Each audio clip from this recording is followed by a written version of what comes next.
Hai semuanya, gimana kabar kalian? Semoga selalu dalam keadaan baik. Jadi welcome back di Anda Greystone Channel dan ini adalah segmen Analisa Pagi, segmen di mana kita akan mengulas kembali untuk update news dan juga pergerakan dari market, khususnya market dari Bitcoin. Hari ini kita berada di tanggal 16 Juli 2025. Teman-teman, kondisi dari market lumayan positif kalau menurut saya. Bitcoin bertahan di kisaran level 116.600 meskipun kemarin rilis data CPI-nya lumayan negatif. Ya nggak negatif banget sih, tapi ya lumayan memberikan efek volatilitas di perdagangan malam hari kemarin. Namun kalau kita lihat juga dari sisi positifnya, ya setidaknya inflasi nggak naik terlalu tinggi. Kalau kita lihat dari rilis data CPI kemarin, data menunjukkan ya bahwa CPI itu mengalami kenaikan. Data di bulan sebelumnya itu di 2,4 dan data di perdagangan kemarin yang rilis itu di 2,7, artinya naik 0,3%. Ini 0,1% di atas dari ekspektasi pasar. Tapi dari data core-nya mengalami kenaikan tipis, yaitu dari 2,8 menjadi 2,9. Ini sedikit di bawah daripada ekspektasi market, yang mana diekspektasikan naik 3,0% gitu. Jadi dari rilis data kemarin tentang inflasi sebenarnya sih jelek ya, tapi respon dari Bitcoin ya nggak sampai ngedam market teman-teman. Jadi Bitcoin masih terbilang stabil, pergerakannya masih baik-baik saja. Semoga tren positif ini masih bisa dipertahankan ke depannya. Untuk hari ini, hari Rabu, kita akan dapat beberapa rilis data yang juga penting. Salah satunya adalah data CPI and Core CPI dari Inggris yang akan rilis datanya di jam 1 siang nanti. Kemudian Indonesia juga akan memutuskan terkait dengan suku bunga, ya, di mana Indonesia ini akan menurunkan suku bunganya di 25 basis point, ya, BI rate akan turun. Terus dari Amerika Serikat akan ada rilis data PPI and Core PPI inflation. Nah, kemarin kita udah dapat data CPI, data inflasi dari sudut pandang konsumen. Sekarang kita akan lihat gimana dari sudut pandang produsen. Kalau kita lihat dari ekspektasi kurang lebih sama, inflasi diprediksi meningkat secara month over month. Kalau year on year-nya belum kelihatan untuk mereka punya prediksi atau perakiraan. Kemudian dari data yang lain juga akan rilis data manufacturing production untuk Amerika Serikat, crude oil inventory. Ya, itu sih beberapa data yang akan mempengaruhi kondisi dari market ke depan. Dilihat dari data Glassnode, ya, aktivitas trading di futures market di perdagangan kemarin yang kena likuidasi itu lumayan merata. Ya, jadi 500 miliar atau 500 juta itu kena likuidasi di market. Ini menandai dengan volatilitas yang terjadi sejak perdagangan kemarin dan juga 2 hari yang lalu. Gitu, market memang lumayan volatil. Ethereum agak perform ya. Ethereum mengalami kenaikan dari segi volume perdagangan belakangan ini. Kondisi fear and greed overall masih greedy, artinya market masih dipenuhi dengan banyak sentimen yang positif. Terus juga dari Old Season Index, kalau kalian perhatikan ini terus mengalami kenaikan seiring dengan mengalami penurunannya Bitcoin dominance. Hari ini Bitcoin dominance sudah drop 2,4%. Dan Ethereum nampaknya mendapatkan inflow yang lumayan positif karena Ethereum berhasil positif 1,12%, sementara Bitcoinnya turun 2,78% di perdagangan hari ini. Wow, ada indikasi apa kenapa Ethereum seolah-olah sedikit lebih kuat dibandingkan dengan Bitcoin belakangan? Kita akan coba lihat ya. Pembahasan kita akan lanjutkan ke data dari ETF spot Bitcoin, yang mana kemarin itu ada inflow sekitar 297 juta US dollar yang masuk ke pasar Bitcoin. Teman-teman, catat, institusi sudah banyak yang borong Bitcoin. Seiring berjalannya waktu, ada banyak perusahaan-perusahaan yang membeli Bitcoin spot ETF. Memang mereka nggak beli Bitcoinnya langsung, tapi membeli Bitcoin spot ETF itu udah 1:1 dengan Bitcoin, yang tentu saja lebih mudah diakses oleh para institusi. Apalagi saat ini bank-bank di Amerika Serikat itu sudah memperbolehkan nasabah mereka ditawari produk berupa ETF, ya, terutama Bitcoin and Ethereum spot ETF yang sudah mendapatkan approval gitu. Dan ternyata kalau kalian perhatikan dari chart ya, ini akumulasinya sangat masif teman-teman. Sepanjang tahun ini sampai sekarang total masih lebih banyak inflow yang masuk ya ke Bitcoin Spot ETF dibandingkan dengan jualnya. Nah, ini chart-chart yang warna hijau ini merupakan inflow, tapi yang merah ini merupakan outflow. Kalau kalian compare aja dengan apa yang kalian bisa lihat, pasti lebih lebih banyak kalian melihat warna hijaunya. Artinya akumulasi pada Bitcoin Spot ETF itu sudah semasif itu dari para institusi gitu. Jadi ya Bitcoin makin ke sini makin menjadi aset yang dipilih oleh investor besar. Lalu Ethereum juga nggak kalah. Kalau kalian perhatikan dalam 1, 2, 3, 4 hari terakhir, volume Ethereum Spot ETF ini tembus di atas dari 100 juta US dollar secara akumulasi net inflow. Makanya kalau kalian perhatikan pergerakan Bitcoin kok belakangan kuat ya, Ethereum kuat karena inflow yang terus masuk gitu. Jadi ini juga nih bisa teman-teman take note, Ethereum sebagai salah satu project kripto ya yang tentu saja disegani juga oleh pasar gitu. Jadi good point untuk dua produk tersebut. Lalu ada Deutsche Bank, Bitcoin entering a less volatility stage. Jadi ini riset yang dilakukan oleh Deutsche Bank di mana Bitcoin dinilai sekarang sudah menjadi aset yang cenderung stabil ya, yang bergerak dengan less volatility. Jadi volatilitasnya itu nggak sesignifikan ketika pergerakan Bitcoin itu berada di bawah 100 ribuan. Jadi bisa dibilang saat ini Bitcoin udah mulai lebih stabil secara pergerakan. Artinya apa? Artinya ini akan lebih ramah untuk institusi yang pengen masuk, sebab institusi itu biasanya menghindari yang namanya volatilitas. Mereka cenderung lebih suka sesuatu yang sustain, yang stabil, ya. Tapi ini mungkin bisa menjadi ya indikasi positif untuk investor secara keamanan, kenyamanan. Tapi untuk gain cuan, tentu saja Bitcoin yang stabil ini ya bisa jadi secara persentase dia naiknya nggak akan signifikan lagi gitu. Jadi buat para trader mungkin yang suka volatilitas akan cenderung melihat ya kurang menarik lah untuk Bitcoin. Mungkin mereka akan lebih melirik altcoin yang survive. Ya, tapi itu adalah dua sisi yang berbeda, tergantung kalian menempatkan diri kalian di mana. Apakah kalian seorang investor atau seorang trader? Lalu ada Standard Charter, ya salah satu bank yang besar banget juga, di mana eh, Standard Charter itu sekarang sudah boleh offer Bitcoin spot dan juga Ethereum spot trading untuk nasabah mereka, terutama untuk institusi klien. Jadi ini merupakan sebuah lanjutan dari regulasi yang semakin jelas ya, di mana perbankan saat ini memang sudah sangat terbuka dengan penggunaan kripto, baik itu untuk transaksi, misalkan mereka mau menyediakan layanan remitten, transfer ke luar negeri untuk para nasabah mereka, itu mereka udah bisa gunakan kripto sehingga biaya bisa cenderung ditekan, kecepatan nyampenya duit itu makin cepat juga.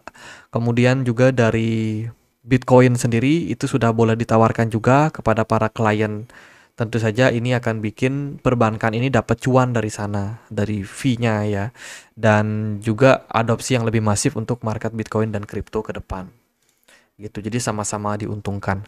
Coinbase dikabarkan juga terus memiliki kolateral pada Bitcoin yang tembus 1 miliar US dollar. Saat ini ini merupakan total kolateral yang apa namanya? Yang dimiliki oleh Coinbase ya, menunjukkan fundamental dari proyek Coinbase ini di backup penuh oleh Bitcoin. Kemudian ada Gemini, salah satu exchange dari Amerika Serikat, di mana kabarnya mereka akan kembali melakukan ekspansi untuk tokenisasi. Kemarin udah beberapa saham yang ditokenisasi, seperti saham-saham teknologi kayak Google, Nvidia, Tesla, Microsoft, dan lain sebagainya. Nah, sekarang mereka akan ekspansi kembali untuk menyediakan beberapa saham atau token Amerika Serikat ya, yang mana ini merupakan ya saham-saham Amerika Serikat juga di sektor di luar dari sektor teknologi gitu, seperti perusahaan Nike, McDonald, Starbucks, Coca-Cola, Yum. Nah, itu akan bisa apa namanya ditokenisasi ke depannya di Gemini. Mereka pakai apa? Mereka pakai Arbitrum blockchain untuk melakukan tokenisasi ini. Ya, Arbitrum, teman-teman. Lalu dari berita yang lain adalah ada good news untuk Indonesia, yaitu Trump memutuskan untuk menurunkan tarif ekspor mereka dari sebelumnya 3,5, benar ya 3,5. Nah sekarang udah diturunkan, oh 3,2 teman-teman, 3,2 sekarang udah diturunkan menjadi 19%. Ini tentu saja bagus untuk kedepannya ya, terutama ekspor import untuk Amerika Serikat, ekspor ke Amerika Serikat, itu akan lebih ringan untuk biaya pajaknya gitu. Ada pemangkasan suku bunga, ada new trade deal dari Amerika Serikat. Kayaknya market saham Indonesia ini bakalan positif hari ini. Lalu dari berita yang lain, Sharplink Gaming. Ini salah satu perusahaan gaming yang terus mengakuisisi Ethereum. Sekarang datanya sudah bisa diakses di Arkham Intelligence. Kalau kalian perhatikan, perusahaan ini terus melakukan akumulasi Ethereum ya secara konsisten. Mereka punya Ethereum dengan jumlah lumayan banyak, yaitu sekitar berapa nih? 3.358 Ethereum. Itu. Sementara ada juga token LS Ethereum. Ini token yang di backing oleh Ethereumnya sendiri. Aku nggak tahu ini token peg dari blockchain apa, tapi yang pasti mereka punya 2.900 ribu LS Ethereum. Ya sama sih, value-nya sama kayak Ethereum. Kemudian Jamie Dimon mengatakan bahwa JP Morgan berencana untuk menerbitkan mereka punya stablecoin ya, berencana untuk terlibat langsung dalam stablecoin. Nah, menurut peraturan yang terbaru dari Amerika Serikat, di mana stablecoin yang sudah diregulasi itu boleh dipakai ke depannya oleh Amerika Serikat, oleh warga negara Amerika Serikat, termasuk juga exchange itu diwajibkan untuk menggunakan stablecoin yang terregulasi. Stablecoin yang sudah terregulasi itu jelas yaitu USDC. Ya, dan USDT mungkin akan tersisihkan jika mereka tidak segera menyelesaikan masalah ini gitu. Tapi yang unik adalah perbankan itu diizinkan untuk menerbitkan mereka punya stablecoin sendiri gitu. Jadi selama itu sudah terregulasi, itu perbankan akan diperbolehkan. Termasuk di sini adalah JP Morgan. Ya, CEO-nya Jamie Dimon mengatakan bahwa JP Morgan itu berencana untuk terlibat langsung dalam industri stablecoin ini. Mungkin mereka akan meluncurkan stablecoin mereka sendiri. Gitu. Saya rasa sih memang bisnis stablecoin ini lumayan cuan ya. Terbukti dengan peningkatan revenue yang masif banget. Misalkan dari laporan keuangannya Tether, Circle, kemudian juga banyak project di luar sana yang juga menerbitkan stablecoin mereka sendiri seperti Ripple ya kan, dan ya ini merupakan salah satu bisnis yang menghasilkan cuan lumayan gede juga, terbebas dari volatilitas kripto ya.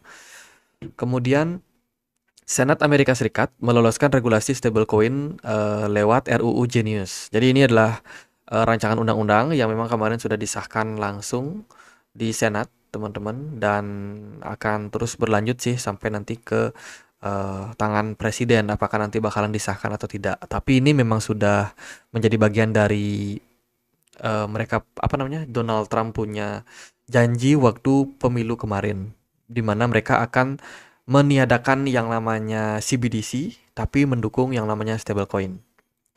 Gitu. Nah, yang menarik adalah Kongres itu meloloskan Undang-Undang Genius, undang-undang kripto penting yang mengatur stablecoin dan melarangnya membayar bunga. Kata kuncinya adalah membayar bunga. Jadi kedepannya stablecoin itu kemungkinan tidak akan bisa di staking, tidak akan bisa mendapatkan reward dari hasil staking. Ya, dan ini akan menjadi momentum bagus untuk proyek-proyek berbasiskan DeFi. Ya, di sini DeFi dicatat akan menjadi proyek yang bakal menarik. Artinya apa? Artinya kalau orang-orang pengen dapetin yield dari stablecoin, better mereka melakukan staking di project altcoin aja. Karena stablecoinnya kemungkinan tidak akan memberikan return yang interesting. Gitu. Artinya apa? Artinya ini adalah momen buat banyak altcoin bersinar, teman-teman. Makanya kalau kita perhatikan kenapa Bitcoin dominance agak turun, saya rasa ini berhubungan sekali dengan regulasinya Amerika Serikat.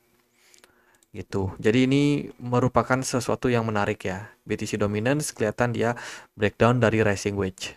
Hopefully dia bisa turun lebih dalam lagi sehingga Ya, koin-koin yang memang belum kebagian naik kayak mungkin Solana yang masih melempem ya, melempem banget pergerakannya. Kemudian Litecoin, Tron juga, lalu Cardano belum terlalu perform dan masih banyak koin lain ya. Kemarin kemarin yang naik itu kayak XLM, XRP yang memang naik udah lumayan. Semoga aja momentum ini bisa mengarah kepada kenaikan dari banyak altcoin lagi.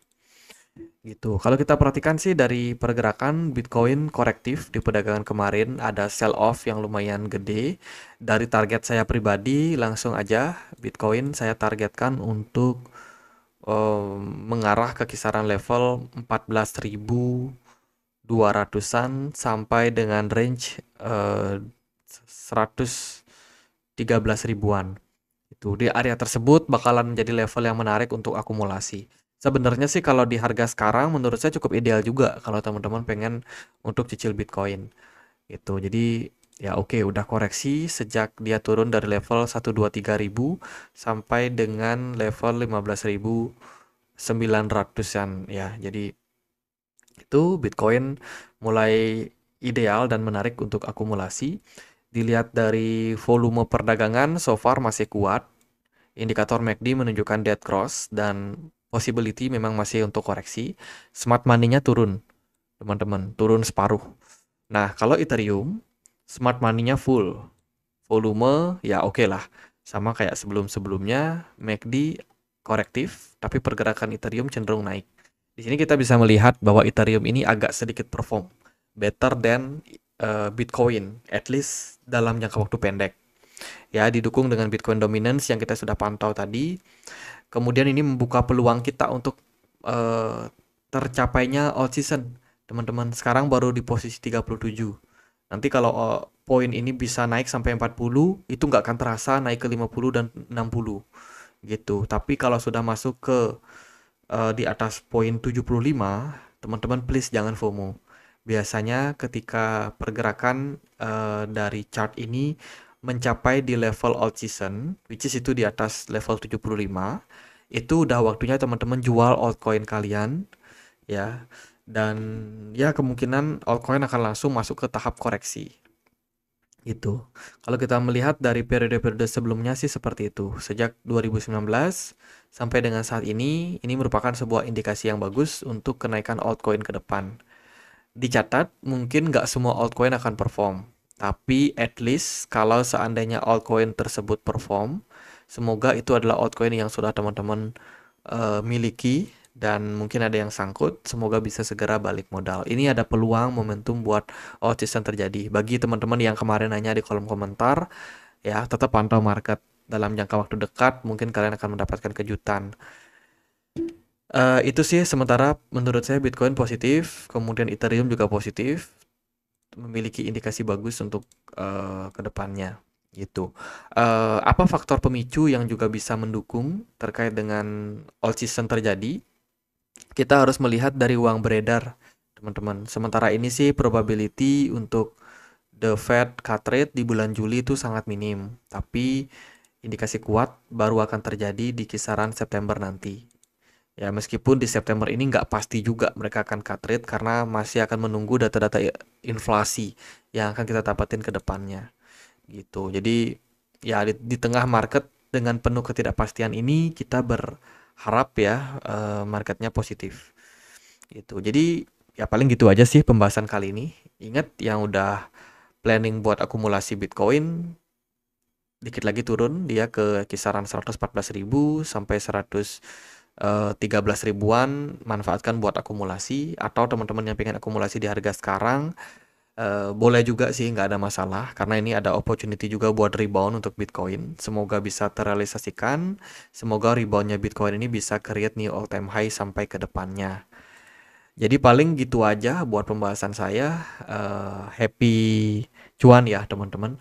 Kita punya komunitas juga di Telegram. Buat kalian yang punya akun Telegram yang pengen untuk join, bisa join. Linknya di kolom deskripsi video ini. Sekian akhir kata saya Andre, makasih.